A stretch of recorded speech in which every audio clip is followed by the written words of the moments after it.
Welcome, fellow bookworms and film fans. Welcome to this week's episode of The Consented Narrative.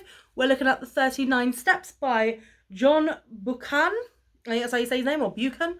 Who knows? So it was published in 1915, and it was then adapted to screen several times over the years, but I will be looking at the 1935 version.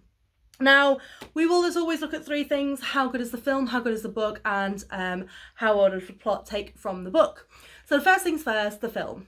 Now, the 1935 39 Steps is Hitchcock. So straight away, suspenseful, thrillerish, and honestly, I would love to see what Hitchcock would have done with today's technology in regards to filmmaking, because I feel like he could have made really, really good films. Like, he was just a genius director, he really was.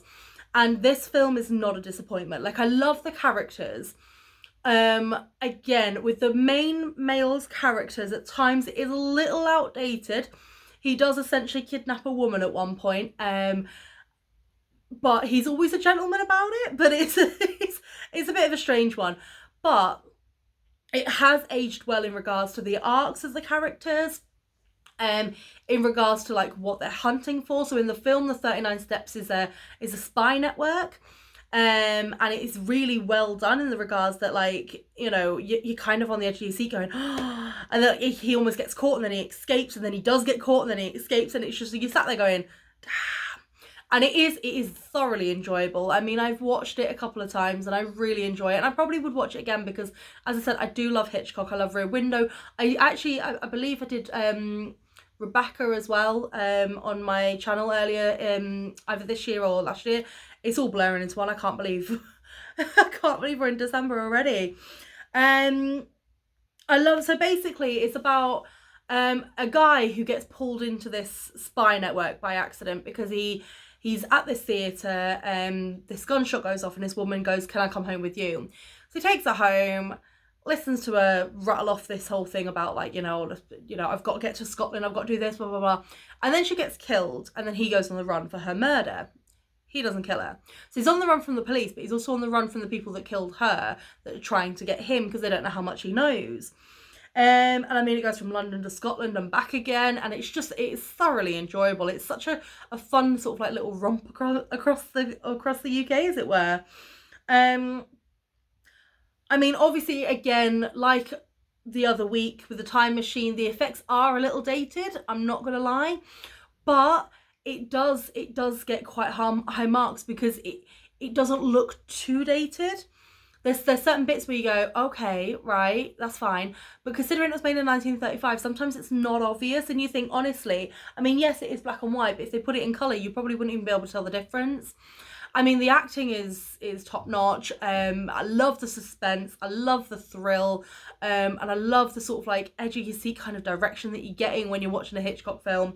So for me, I mean, you know, I'd probably say it gets a 7 out of 10 because I do love a Hitchcock film. And I do like black and white films, but sometimes I do prefer them in colour. Who doesn't? But that's not why it's getting marked down. It's just a 7 out of 10 for me. So the book. Now, this book is very enjoyable, and due to when it was written, it is to do with sort of like the Germans, and the whole plot of this one is it's a bloke that ends up in his flat. The bloke is killed, but the plot is more to do with an assassination attempt that's going to spark a war. And again, the main character goes on the run, and again, he's chased by the police and the nefarious characters. But I mean, the funny thing about the book is, so in the film, he doesn't get cleared for murder till like right late in the film. But the reason I love the book is because at one point it's just like, it's mentioned that he's actually cleared of murder already. But he's still on the run, like he don't know. He's just literally just legging it across Scotland, being like, yeah. And I mean, I love how, like, so the chapters are so weirdly named, like, honestly. So you've got the adventure of the literary innkeeper. Then you've got like the adventure of the radical candidate. The adventure of the bald archaeologist is literally just like, I mean, I love the book just for the names of the chapters, because it's better than like chapter 1, chapter 2, chapter 3, and I really enjoyed it because you're like, okay, so it's the bald archaeologist, and you're literally waiting for this bald archaeologist to turn up in the chapter being like, where are you? So it is a really enjoyable book. It's not a big book. It's only a small little one. I mean, you can get it pretty much anywhere, and it just did take me a little bit longer to read this book, but only because I do the book to film adaptation. Sometimes I watch the film before I read the book. And so I would stop, I had to keep stopping because literally you'll find out in a minute with the plot. Every time at the end of the chapter I was like, well, nothing, and that one was the same, so I had to go back and take notes. So it's the only reason it took me a little bit longer, but if you're just reading it just to read it, I reckon this won't take you that much time at all. It's a couple hundred pages, if that. So the book, I think, gets a 7 out of 10 from me. It is a good book, and I probably will reread it at some point. I am a little bit annoyed at myself because I did get the film cover book, and I don't like getting film cover books. I like getting like original cover books, but I think it was just whatever I bought from eBay, I think it was, or Amazon. But yeah, so the plot. The plot. So basically, as I said, it's about a guy, someone dies in their place, and he goes on the run, and his name is Hannay. Now the book starts with our man Hannay coming back from South Africa, and while going to his flat in London, being accosted by a man who asks to look after him. Now in the film he's Canadian, in the book he's English, Scottish, and lives in London. Now the film starts with Hannay at the theatre watching an act of a man with a great memory. Not me. I have not got a great memory at all. When a gun goes off, and as I said, he leaves with a woman because she begs to go home with him. Now, in the book, it's an American man that has come across him and has stumbled across this plot to assassinate someone that will create a war, basically. In the film, it's a woman who appears Russian. We don't actually find out what country she belongs to, and tells him that the secrets of around the new Air Force system in Britain and a spy system has been stolen and will be sold abroad. So now there are men after these characters, the American and the Russian. Now, in the book, the man had faked his death before coming to Hannay, and was just hanging out with Hannay for a few days, and then he gets stabbed, so Hannay goes on the run. In the film, it's very quick. So in the book, there's this long period of time where he's like, oh, I was holed up for like a week. In the film, it's almost like every single day is accounted for. It's a very quick succession. I think film only like lasts a couple of weeks, basically.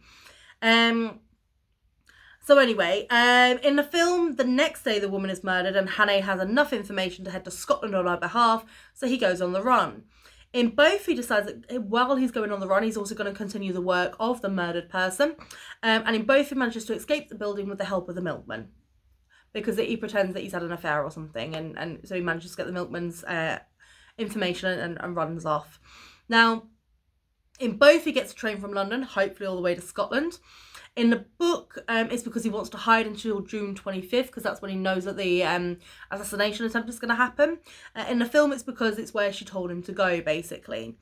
So in the book, he gets to Scotland unaccosted, but in the film, policemen spot him and he tries to hide, and he makes out with a woman as well on the train and be like, pretend that you know who I am. She, of course, turns him in. I mean, wouldn't we all? But in the book, he finds sanctuary briefly with an innkeeper who aids him to escape the police and the men a little bit longer. In the film, it's a farmer and his wife who house them for one night, but as the police come knocking, the man is going to turn Hannay in for the reward, but the wife gives him the husband's coat and tells Hannay to run off. So in the book, he's in a car escaping when he almost kills somebody, but ends up being mistaken for somebody else. In the film, he makes it to the house of the one who he thinks he needs to meet, but it turns out this is the bald guy that he's been, told will kill him, and is not to be trusted. And funnily enough, the guy tries to kill him. Now, in the book, his mistaken identity, he gives a speech and then ends up having tea with his host, who he then becomes a friend with. In the film, he survives by a bullet going into a book of hymns in his borrowed coat. And then he goes to the police who doesn't believe him. Then he escapes the police and ends up giving a speech as he's mistaken for somebody else. So you've got similarities at little points during the film and the book. Now, in the book, he opens up to the gentleman and receives help to continue on his journey. So he's very honest in the book. He tries to be honest in the film, but the woman who he comes across, the one he tried to make out with earlier, she doesn't believe him until she does. So then in the film, he's taken again, but this time by the nefarious people. They also take Pamela, who's the woman he tried to make out with earlier. And Hannah, because Hannah's told her all about the plot and why he's on the run. So now she knows, so now they've kidnapped her as well. But she at this point still thinks it's the police. So in the book, he ends up pretending to be a road worker and then a posh man in a car, because he's almost caught in a trap. So he keeps sort of taking on these personalities of these people that he comes across on his travels, as it were. Now, in the film, as they're being driven at the earliest opportunity, Hannay pulls Pamela out of the car with him and escapes yet again. He knows they're nefarious. She, however, thinks she's being kidnapped. I mean, technically she is being kidnapped, but she's now being kidnapped from the kidnappers. So, I mean, who knows? So in the book, now he's ended up in the enemy's headquarters, but escapes by using explosives. In the film, Hannay and Pamela are ensconced even in an inn where they get privacy by pretending to be runaway lovers. Pamela is still trying to escape at this point as well, because obviously from her point of view, this is a madman who's made out with her on a train against her will and has now kidnapped her while they're handcuffed together. You'd be trying to escape. In the book, he is on the Scottish moor, but he falls ill. And then one of the earlier people, the roadman, finds him and helps him and gets him back to health. And again, as I said, this is a very long period of time that happens, to the point where it comes up to almost the time for him to go back down south.